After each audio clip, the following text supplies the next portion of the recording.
ধান, নদী, খাল, এই তিনে বরিশাল। এই প্রবাদ কেবল লোককথা নয়, বরং বরিশালের হাজার বছরের কৃষি ও সাংস্কৃতিক ঐতিহ্যের প্রতিচ্ছবি। স্বাধীনতার ৫৪ বছর পেরিয়েও দক্ষিণাঞ্চলের এই জনপদ এখনও আধুনিকতার ছোঁয়া থেকে বঞ্চিত। উর্বর জমি ও নদ নদীর ভাণ্ডার থাকা সত্ত্বেও দারিদ্র্য এবং অবকাঠামোগত দুর্বলতার কারণে বরিশাল আজও তার সম্পূর্ণ সম্ভাবনা কাজে লাগাতে পারছে না। নতুন সরকারের কাছে কোটি মানুষের প্রত্যাশা একটাই, বঞ্চিত এই অঞ্চলের সম্ভাবনাকে কাজে লাগিয়ে প্রাচ্যের ভেনিসকে আবারও উন্নয়নের মূল স্রোতে ফিরিয়ে আনা। বরিশাল বিভাগ প্রতি বছর প্রায় ১২ লাখ টন খাদ্য উৎপাদন করে দেশের অর্থনীতিতে বড় অবদান রাখলেও কৃষি প্রধান এই অঞ্চলে এখনও কোনো বিশেষায়িত কৃষি বিশ্ববিদ্যালয় নেই। আধুনিক হিমাগার ও কৃষিভিত্তিক শিল্প না থাকার কারণে স্থানীয় কৃষকরা তাদের উৎপাদিত পণ্যের ন্যায্য মূল্য পাচ্ছেন না। স্থানীয় সচেতন মহলের দাবি, বরিশালের কৃষি ঐতিহ্য রক্ষা ও গবেষণার জন্য অবিলম্বে একটি পূর্ণাঙ্গ কৃষি বিশ্ববিদ্যালয় স্থাপন করা এখন সময়ের দাবি। স্বাস্থ্য খাতেও বরিশাল দিন দিন পিছিয়ে যাচ্ছে। দক্ষিণাঞ্চলের কোটি মানুষের শেষ ভরসাস্থল শেরেবাংলা মেডিকেল কলেজ হাসপাতাল আধুনিক সরঞ্জাম, বিশেষজ্ঞ চিকিৎসক এবং রোগী চাপে নিজেই রোগাক্রান্ত। জটিল চিকিৎসার জন্য রোগীদের ঢাকা যেতে হয়, যা অনেক দরিদ্র পরিবারের পক্ষে অসম্ভব হয়ে দাঁড়ায়। স্থানীয়দের দীর্ঘদিনের দাবি, বরিশালে একটি মেডিকেল বিশ্ববিদ্যালয় প্রতিষ্ঠা এবং বরিশাল জেনারেল হাসপাতালের শয্যা সংখ্যা ২৫০-এ উন্নীত করা আবশ্যক। যোগাযোগ ব্যবস্থার অবনতিও সমস্যা বাড়াচ্ছে। ঢাকা-বরিশাল মহাসড়ক সরু এবং যানবাহনের চাপের কারণে প্রতিনিয়ত দুর্ঘটনা ঘটছে।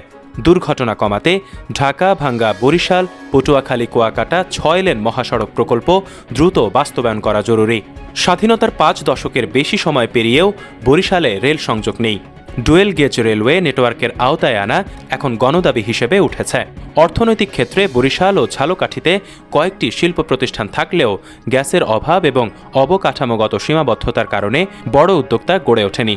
পাশের ভোলায় প্রচুর প্রাকৃতিক গ্যাস থাকা সত্ত্বেও বরিশালে সরাসরি গ্যাস সংযোগ নেই। বরিশালবাসীর দীর্ঘদিনের দাবি, ভোলার গ্যাস পাইপলাইনের মাধ্যমে সরাসরি বরিশালে সংযোগ এবং ভোলা বরিশাল সেতুর মাধ্যমে দ্রুত সড়ক সংযোগ নিশ্চিত করা। এ দুটি প্রকল্প বাস্তবায়িত হলে এবং বরিশালে একটি ইপিজেড স্থাপন করা হলে দক্ষিণাঞ্চলের অর্থনীতিতে বৈপ্লবিক পরিবর্তন আসবে। পর্যটনের ক্ষেত্রেও বরিশাল এখনও পিছিয়ে রয়েছে।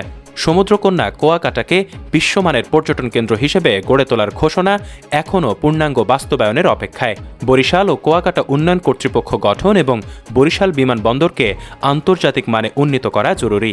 এছাড়া বরিশাল ঢাকা এবং যশোর বরিশাল চট্টগ্রাম আকাশপথে নিয়মিত ফ্লাইট চালু করা এবং বরিশাল চট্টগ্রাম উপকূলীয় নৌপথে স্টিমার সার্ভিস পুনর্বহাল করা প্রয়োজন। বরিশাল বিভাগের বিশিষ্টজন এবং উন্নয়ন কমিটির নেতৃবৃন্দ মনে করেন, শস্য ভাণ্ডার এই অঞ্চলের সম্ভাবনাকে অবহেলা না করে কাজে লাগানোই এখন সময়ের দাবি।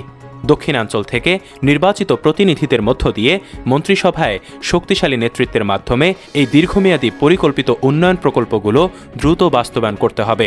তবেই বরিশাল আবারও তার প্রাচীন সম্মান ও সমৃদ্ধি ফিরে পাবে। ডেস্ক নিউজ, অগ্রযাত্রা প্রতিদিন। অগ্রযাত্রা প্রতিদিন, নির্ভীক প্রত্যয়ে উজ্জীবিত।